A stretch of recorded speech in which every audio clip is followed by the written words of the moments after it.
الجمهور الهندي يرفع تغريدات ضد المسلسل حبيبتي من تكون على تويتر مطالبين ببطل جديد، حيث ضاقوا ذرعا من نيل وصناع المسلسل.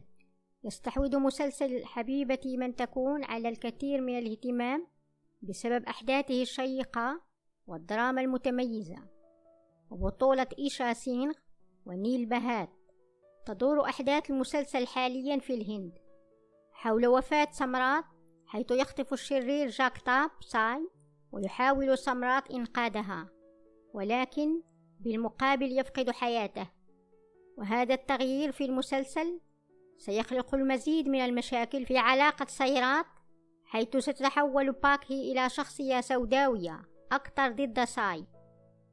في هذه الأثناء يغرد عشاق المسلسل ضائع في الحب، أو كما يسمى بمسلسل حبيبتي من تكون بهاشتاغ معناه نحتاج إلى بطل جديد، وهذا لإظهار خيبة أملهم في منتجي المسلسل بسبب استخدام المفرط لدوبلير للممثل نيل بهات في معظم مشاهد سايرات المهمة.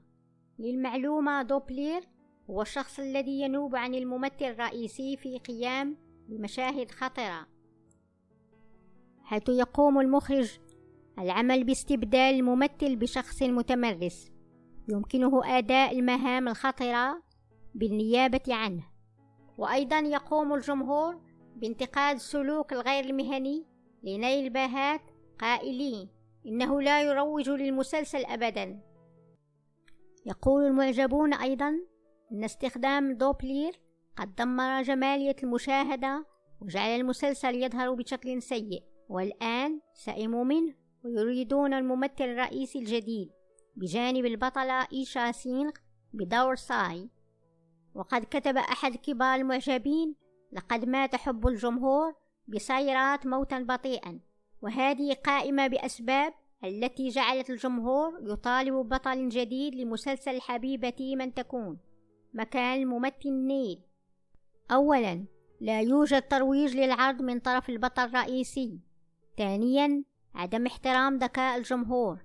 ثالثا، لا توجد مقابلات ثنائية للبطلين. رابعا، في احتفالات مهمة في المسلسل لا يظهر الثنائي سيرات فيها. خامسا، استخدام المتواصل لدوبلير في مشاهد مهمة جدا. سادسا، المحسوبية التي أظهرها صناع المسلسل لإعطاء أشياء ليست ذات صلة بأحداث القصة. أخبروني، هل تتفقون مع رأي الجمهور الهندي؟ انتهى الفيديو، اشتركوا في القناة وفعلوا الجرس لتتوصلوا بجديد الأخبار والمعلومات عن المسلسلات الهندية ونجومها، واعملوا لايك للفيديو، وكلمة شكر منكم تكفيني.